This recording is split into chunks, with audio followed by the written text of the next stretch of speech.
Hello, everyone, and happy Financially Lit Tuesday. Back at it again every Tuesday at 6:30 p.m., bringing you news, tips, and tricks on how to wealth up. We are, for those of you tuning in from the Sipping Wealth YouTube channel, be sure to hit the subscribe button and the notification bell so that you don't miss out on any Financially Lit Tuesdays. For those of you tuning in from Instagram, hello. Thank you for tuning in. Usually we just go live on Facebook and the YouTube channel, but why not go live on Instagram today as well? So today's topic, we're going to be going over business credits versus deductions. So yes, it is tax season. It is, kind of still the beginning of the year. So this is definitely the time to kind of think about these different credits, think about what you need to be doing in your business, so that you can make sure that you're structured properly to decrease those tax liabilities, because who wants to overpay in taxes? And if that's you, let me know so I know, hey, you can write me an extra check since you want to be so free with your money, giving it to taxes and all. But so like I said, we're going to go ahead and I'm going to go ahead and break down some business credits, and then also go and talk about some deductions and what the difference is. So when we're talking about credits, credits help decrease your tax liability, or if it's a refundable credit, then anything outside of your tax credit, your tax liability, you also get back. So for example, if you owe in taxes $1,000 and your tax credit is $5,000, then a non-refundable credit would just be $1,000 just to pay off that tax liability. Now, a refundable credit will say, hey, we're going to pay off that tax credit and some. So some of you are familiar with your refundable tax credits. Your child tax credits would be one. Your earned income credit would be one. So, there's a couple of refundable tax credits out there that, a lot of people are used to tapping into. So pop quiz. Oh, and for deductions, deduction is decreasing your taxable income dollar for dollar. So your taxable income is, comes from your gross income, and then after the standard deduction or itemized deduction or any other deductions that may fall into play. So after that, then you have your taxable income. So deductions help decrease your taxable income rather than your tax bill. So which one would you rather prefer? Would you rather have a $10,000 tax credit or a $10,000 tax deduction? Dun dun. Well, if you're asking me, I'll let y'all. You can go ahead and drop it in the comment. Choose one: tax deduction or tax credit. Dun, dun, dun. Which one? Which one are you going for? Which one are you more likely to be like, oh yeah, that's the one? Before jot down. So for an example, to give y'all more of an example, if your adjusted gross income, your AGI, is $100,000 and your tax deduction is $10,000, it's going to come before that bottom line, which is your taxable income. So if your tax deduction is $10,000, now your taxable income is $90,000, right? And then we kind of figure out what your tax rate is. Your tax rate would fall under the 25%, but of course that's not like a clean cut your tax bill, because you have your brackets and all that good stuff. All right, so for this example purposes, we're going to say, hey, 25%. All right, so 25% of $90,000 is now $22,500. So this is your tax bill at this point. So you owe the IRS, Brianna's tax credit.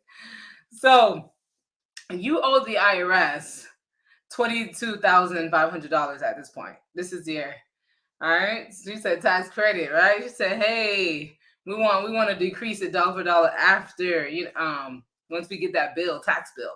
All right, so that's your tax bill. All right, now a credit says you have $100,000, right? Your tax rate is that same 25%. So now your tax bill is $25,000.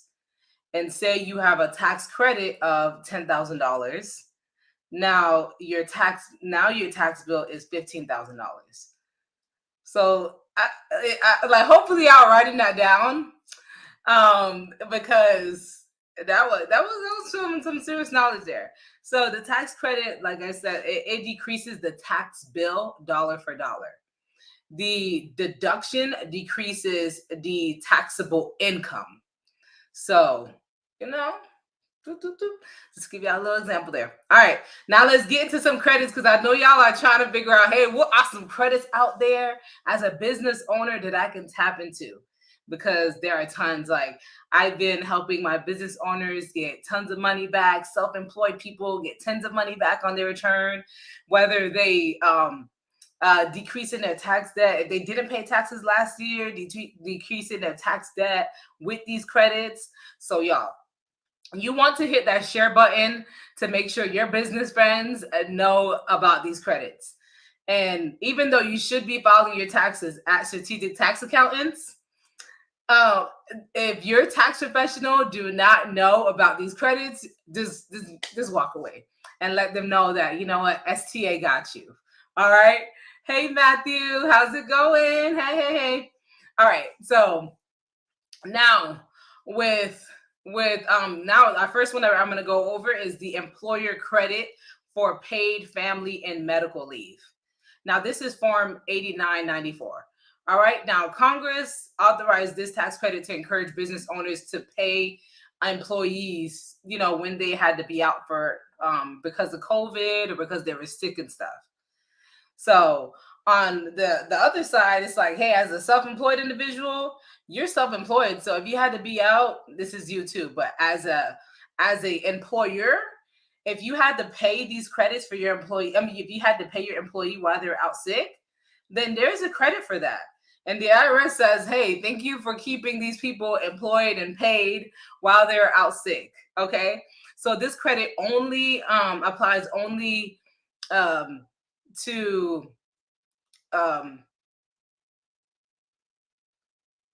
so this credit applies to, hey, if anyone was sick in the family, maybe there was a birth of a child, things like that. Poor connection. That's all right. All right. So there has to be some sort of written policy. So for my people that are like, oh yeah, I paid them, you have to make sure that you have different things written down, different you have to have a handbook. These things, you have to create a policy. You can't just invent them out of thin air, right? And say, yeah, that was exactly what I did. As a business owner, you have to be organized in this manner, especially when you start hiring employees. All right. Even as a self-employed individual, but I'm talking employees right now, right? So you have a policy. You say, hey, for my full-time employees, I'm going to pay them at least 2 weeks of family and medical leave annually. Okay. And then maybe you want to prorate it for your part-time employees. So these are the eligibilities. All right. Now for our the employee pay, it's at least 50% of their wages during their leave. So you can't say they can't get paid $5,000 a month, and you're like, yeah, for your sick pay, we're gonna pay you $1,000, right? That's so cool. And it's at least 2 weeks. So you have to give them at least 2 weeks. You have to give them at least 50%.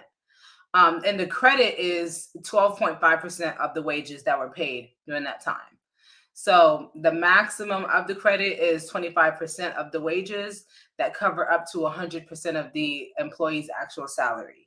So like I said, you want to have written procedures. A lot of employers, if you're an employee of like a larger organization, things like that, you may have experienced this where they pay you while you're out sick. This is something they most likely tapped into, because they have the credit that is associated with them paying you while you're out sick.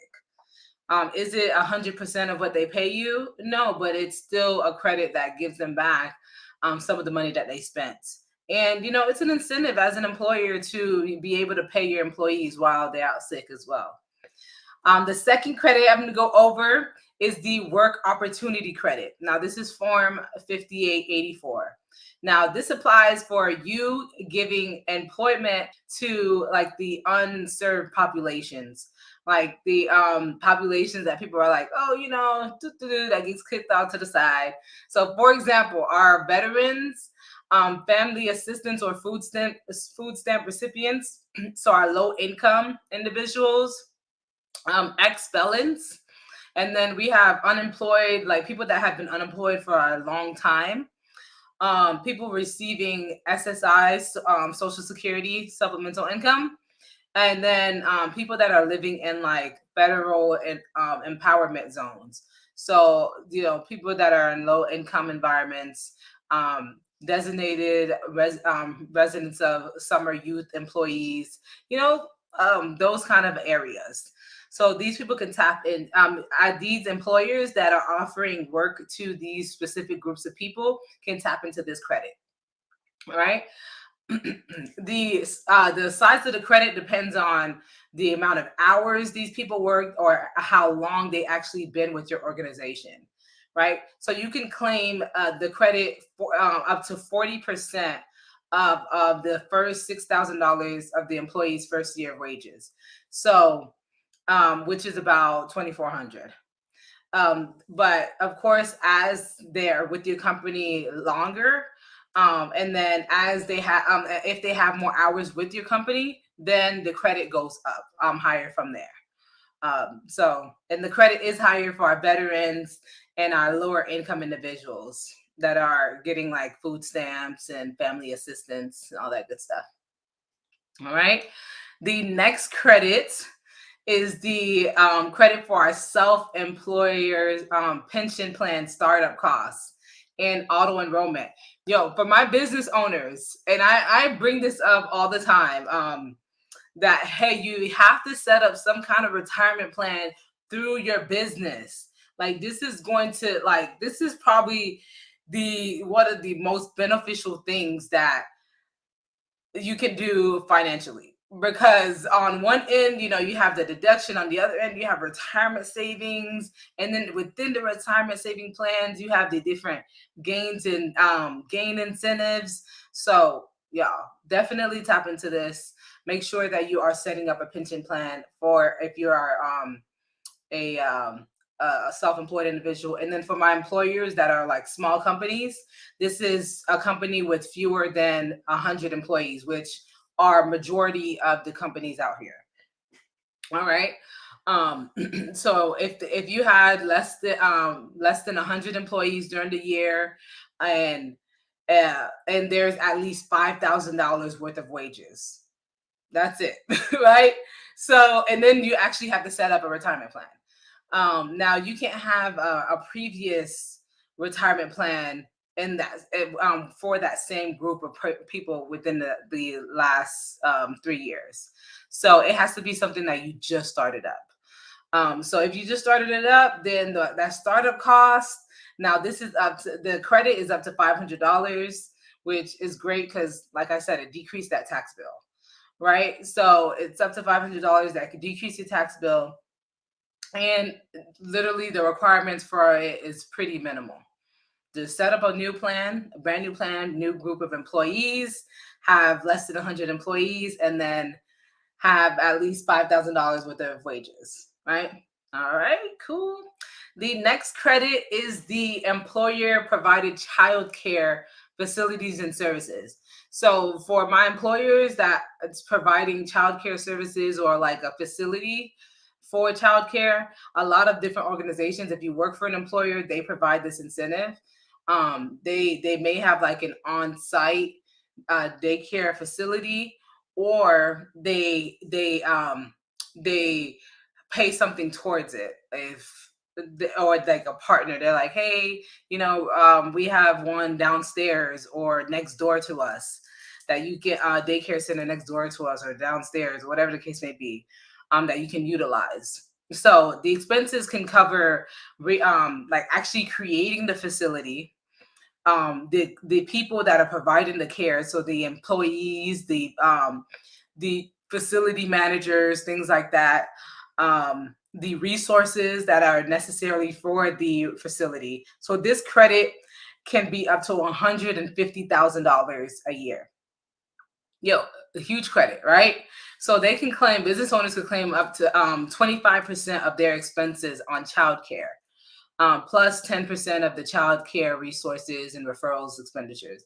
So this credit is definitely huge and a big incentive. So those companies that are like, hey, we're going to offer child care services, daycare services for our employees, they can tap into this. So these, million dollar, multi-million dollar companies, billion-dollar companies, when you're wondering, like, man, how did they get away without paying any taxes? They're carrying forward deductions or losses from previous years. They're taking advantage of these great deductions. I mean, these great credits. Like this, I just went over a credit that an employer can tap into for $150,000 a year, right? Huge. All right, the next one I'm going to go over is the credit for small business health insurance premium. So another thing a lot of people could tap into if you're paying, and for my self-employed individuals as well. So if you have employees as well, you have to offer it to them as well. You can't just, oh yeah, I'm just doing myself, my employees. No. But yeah, you have to have fewer than 25 employees. You pay an average of 55 or less than $55,000 a year and per full-time employee.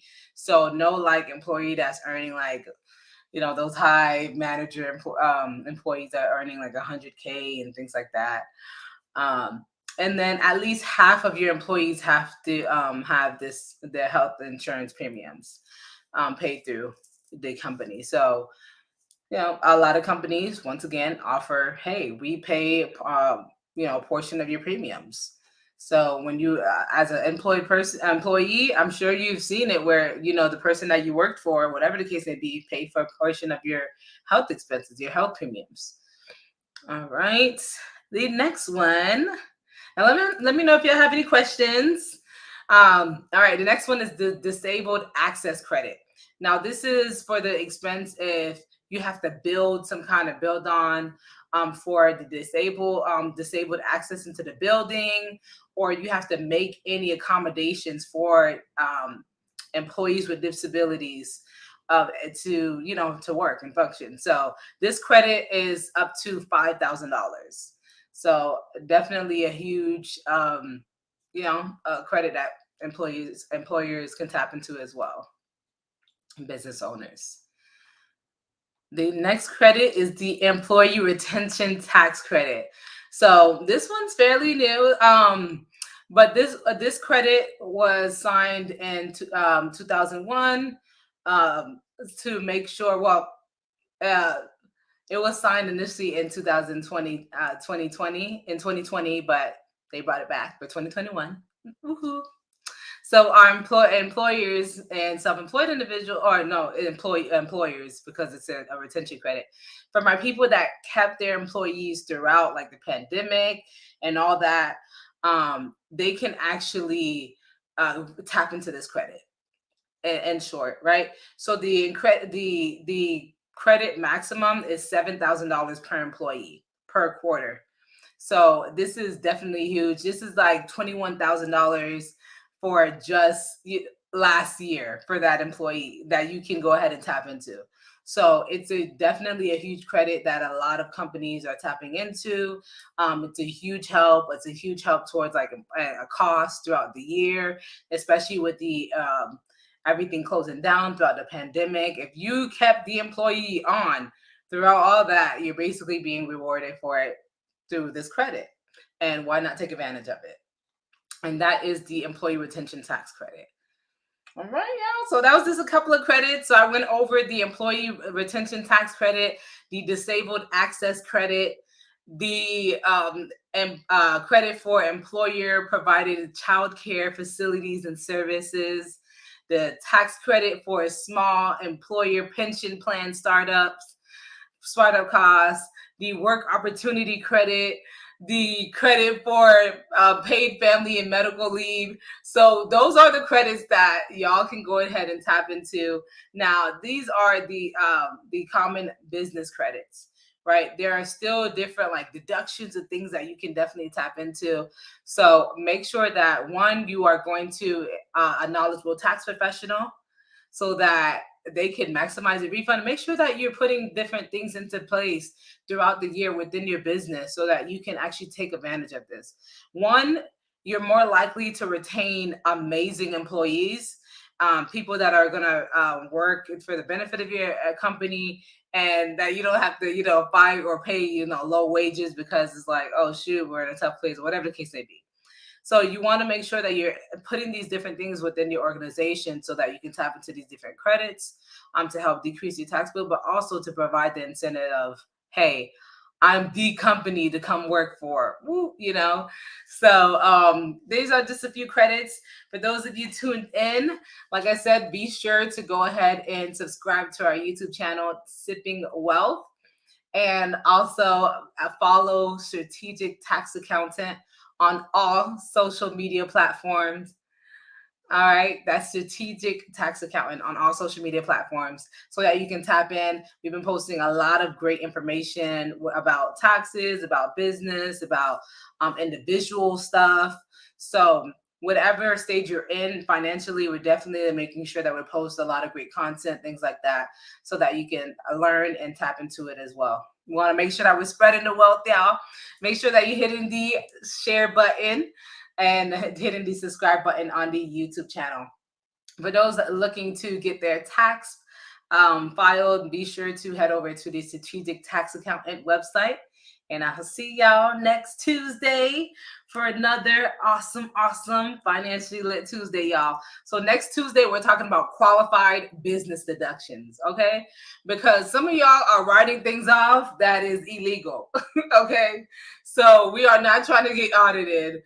Audits are not necessarily a bad thing, but make sure that you're, doing things legally so you can avoid having to pay the IRS interest plus penalty plus a credit that you was a deduction that you're supposed to take that you took that you weren't supposed to take, and actually doing things by the book. But there are tons of deductions, qualified deductions that you can tap into, and I'll be going over quite a few of them next week. Of course, there's just so many, but I'll just go over quite a bit of them. Make sure that you stay tuned next Tuesday at 6:30 p.m. where I bring you news, tips, and tricks on how to wealth up, y'all. All right, Matthew. Thank you for tuning in. Hey, Arthur. All righty. Sounds good.